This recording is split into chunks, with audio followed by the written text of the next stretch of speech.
नमस्कार, दर्श न्यूज देख रहे हैं आप और मैं हूं आपके साथ दक्षा प्रिया। तेजस्वी यादव बिहार के नेता प्रतिपक्ष हैं। वो हमेशा सरकार को घेरने से नहीं चूकते, लेकिन जब भी बिहार और जनता की आवाज बनने की बारी आती है तो वो मौका वो ऐसे ही गवा देते हैं। वो सड़कों पर उतरते ही नहीं हैं, या तो विदेश में रहते हैं या पटना में रहते हुए भी घर से नहीं निकलते हैं। बिहार विधानसभा चुनाव 2025 में करारी हार के बाद वो एकदम से खामोश हो गए, लोगों की आवाज बने ही नहीं। अब एक एक कर आपको सिलसिलेवार ढंग से बताते हैं कि कब कब तेजस्वी यादव ने नेता प्रतिपक्ष के तौर पर अपने आप को साबित करना चाहिए था, मजबूती से साबित करना चाहिए था, और इन तमाम मौकों को यूं ही उन्होंने ऐसे ही गवा दिया। चुनाव परिणाम के तुरंत बाद वो यूरोप दौरे पर चले गए। उस समय शीतकालीन सत्र चल रहा था। शीतकालीन सत्र में नेता प्रतिपक्ष की भूमिका बेहद अहम होती है। उत्तराखंड की मंत्री रेखा आर्या के पति द्वारा बिहार की बेटियों पर आपत्तिजनक टिप्पणी के बावजूद भी तेजस्वी पूरी तरीके से चुप रहे हैं, जबकि तेजस्वी को इस पूरे मामले को लेकर सड़क पर होना चाहिए था। अभी हाल फिलहाल में नीट की तैयारी कर रही 2 छात्राओं की हत्या और बलात्कार मामले में भी वो चुप रहे हैं। इस मामले को लेकर उन्हें सड़क पर होना चाहिए था। सिर्फ सोशल मीडिया मात्र पर पोस्ट कर देने से ही आपकी मौजूदगी यहाँ पर साबित नहीं होती है। सड़क पर उतरकर संघर्ष आपको करना ही पड़ेगा। राजद बिहार में विपक्ष की सबसे बड़ी पार्टी है। अगर विपक्ष आवाज नहीं उठाएगा तो फिर आखिर कौन आवाज उठाएगा, ये बड़ा सवाल खड़ा करता है। नीट की छात्रा की मौत हो या अन्य कोई भी बड़ा मुद्दा हो, तमाम विपक्षी दल की चुप्पी आखिर क्या दर्शाती है? वो चाहे आरजेडी हो या फिर कांग्रेस हो या फिर अन्य तमाम विपक्षी पार्टियां हो, आखिर वजह क्या है कि हरदम तेजस्वी हो या विपक्षी पार्टियां हो अन्य, वो उतने आक्रामक नहीं नजर आते हैं। अपने वोटर से तेजस्वी अपेक्षा करते हैं कि उन्हें वो वोट दें, लेकिन वो खुद किसी बड़े मामले को लेकर ज्यादा आक्रामक नहीं होते। अगर पहले की बात करें तो बिहार में पहले भी चमकी बुखार के दौरान वो गायब रहे, साथ ही बाढ़ भी आया जब बिहार में, उस समय भी तेजस्वी यादव इनएक्टिव ही नजर आए।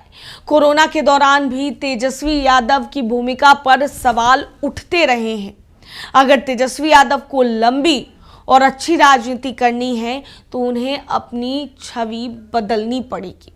अगर 2029 और आगे की राजनीति देखनी है तो छवि बदलने के लिए उन्हें क्या क्या करना होगा वो भी उन्हें समझने की जरूरत है। हर सत्र में आक्रामक मौजूदगी, सदन में सरकार को रोज सवालों से घेरना, सड़क पर राजनीति में वापसी, और वहीं छात्र, बेरोजगार, किसान, इनके बीच नियमित आंदोलन बहुत जरूरी है। तुरंत प्रतिक्रिया की आदत, हर बड़े मुद्दे पर 24 घंटे के भीतर बयान, सिर्फ सोशल मीडिया पर नहीं सामने आकर उनको बात करनी पड़ेगी। नेतृत्व की निरंतर दृश्यता, प्रेस, जनता और सोशल मीडिया, तीनों पर उनको बराबर सक्रियता दिखानी पड़ेगी। वर्किंग लीडर की छवि सिर्फ युवा नहीं बल्कि जमीनी और संघर्षशील नेता की होनी चाहिए। तेजस्वी यादव यूं तो चुनाव के समय बहुत एक्टिव नजर आते हैं, और चुनाव के समय में उनकी रैलियों की भी अगर बात कर ली जाए तो एक दिन में वो कई सारी रैलियां करते हैं। लेकिन जब चुनाव खत्म होता है विपक्षी दल के तौर पर तो उनकी जिम्मेदारी और भी ज़्यादा बढ़ जाती है। सरकार को घेरने से लेकर के सरकार की कमियों पर सवाल उठाना, तेजस्वी यादव को ये तमाम चीज़ें करनी चाहिए। पर तेजस्वी यादव चुप्पी साधे बैठे हैं। भले ही बिहार विधानसभा चुनाव में उनकी जीत नहीं हुई, भले ही जो आंकड़ा है वो बेहद चौंकाने वाला रहा, लेकिन तेजस्वी यादव को ये भी समझना पड़ेगा कि लोगों ने उनको विपक्ष में बिठाया है और ऐसे में उनके मुद्दे को और जो सक्रिय राजनीति है उसको अगर लेकर चलना है और आगे की राजनीति में उन्हें चलना होगा, तो इन तमाम मुद्दों को उनको जो है उठाना पड़ेगा।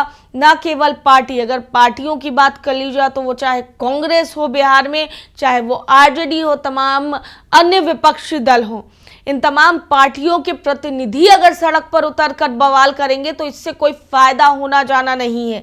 जो मेन नेता हैं, या वो आरजेडी से तेजस्वी यादव हो या कांग्रेस के बड़े लीडर्स हो, उनको सड़कों पर उतर के आक्रामकता दिखाने की ज़रूरत है। और तेजस्वी यादव इन्हीं तमाम मुद्दों को और मौक़ों को हमेशा से गंवा रहे हैं, क्योंकि इससे पहले भी कई मामले हैं जिनका जिक्र हमने अभी आपसे किया है। उन तमाम मौक़ों को उन्होंने ऐसे ही गंवा दिया।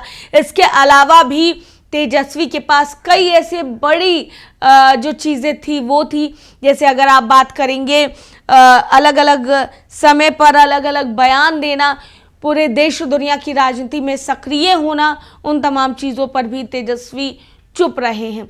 तो अब जिस तरीके का जो परिणाम है उन्हें चुनाव में मिला है, जिसके बाद अब उन्हें इन तमाम चीज़ों पर एक्टिव होने की ज़रूरत है, वरना आगे आने वाले बिहार विधानसभा चुनाव हो या बिहार की राजनीति हो, उनमें बहुत ही दिक्कत तेजस्वी यादव को हो सकती है। तो इन तमाम चीज़ों पर गौर करने की ज़रूरत है। और विपक्ष की भूमिका की अगर बात की जाए इन तमाम मुद्दों पर, तो विपक्ष की भूमिका पूरी तरीके से ज़ीरो है, क्योंकि विपक्ष ने इतना बड़ा मुद्दा, क्योंकि नीट की छात्रा से जिस तरीके से हैवानियत हुई, इससे पहले भी 2 से 3 मामले सामने आए जहां पर गैंग रेप हो या लड़कियों के साथ हैवानियत की वारदातें हो, वो होती रही हैं। विपक्ष इस पर चुप रहा है, सोशल मीडिया पर ट्वीट खेलता रहा है विपक्ष, और सड़कों पर विपक्ष की भूमिका, विपक्षी दल होने के नाते विपक्षी दल के नेताओं की भूमिका इन तमाम चीज़ों में ज़ीरो रही है। तो इन तमाम चीज़ों पर आगे बढ़ना होगा और कैसे सक्रिय राजनीति करनी होगी, ये विपक्षी दलों के बड़े नेताओं को अभी भी समझने की ज़रूरत है। दर्श न्यूज़ में फिलहाल के लिए इतना ही। बने रहिए हमारे साथ देश और दुनिया की तमाम खबरों के लिए। धन्यवाद।